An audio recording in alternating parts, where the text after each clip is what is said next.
In the heart of a lush Nigerian village, nestled between ancient trees and a meandering river, lived a young hunter named Jide. He was known for his swiftness and a deep respect for the forest, but a persistent challenge weighed on his heart, a cunning deer that had eluded every hunter for seasons. Jide sought the counsel of Papa Ade, the village elder, whose eyes held the wisdom of generations. Papa Ade listened patiently, his gaze fixed on a distant, misty hill. To catch a deer, he began, one must first understand it. The deer is not just an animal, it is a spirit of the forest. It is not with brute force that you will succeed, but with patience and observation. He then shared a forgotten tale of a hunter who once used the deer's own habits to lead it into a trap of ingenuity, not of harm.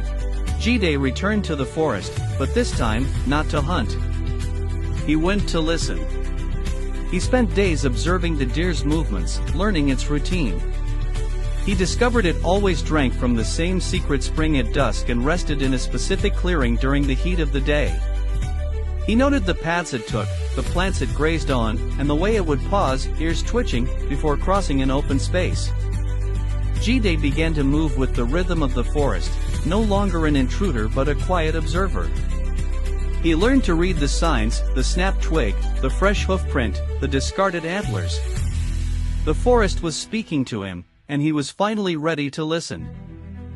With his newfound knowledge, Jide began to prepare his trap. It was not a violent snare, but a clever, circular enclosure made of woven branches and vines, built to guide the deer without causing it harm. He chose a location along the deer's favorite path, near a grove of its most beloved fruit trees. The entrance was wide and inviting, camouflaged with natural foliage. Inside, he placed a small mound of the deer's favorite wild berries, their scent a sweet lure. The plan was not to capture, but to contain, allowing Jide to approach it safely and humanely. The trap was set, and now came the most difficult part, waiting. Jide knew he could not simply wait at the trap. The deer would sense his presence. So, he chose a high, distant vantage point, a sturdy branch in a great iroko tree, where he could watch the trap from afar. He waited through the day, the sun painting the forest in shifting shades of light and shadow. As dusk approached, he saw a flash of brown. The magnificent deer, with its regal antlers, emerged from the trees.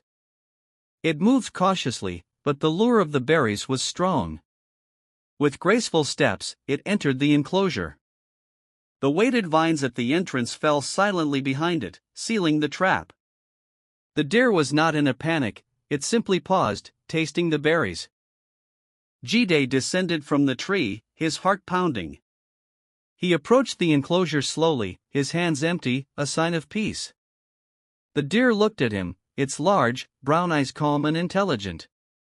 It understood there was no malice in his approach. Jide spoke to it softly, his voice a gentle hum, thanking it for its gift to his village.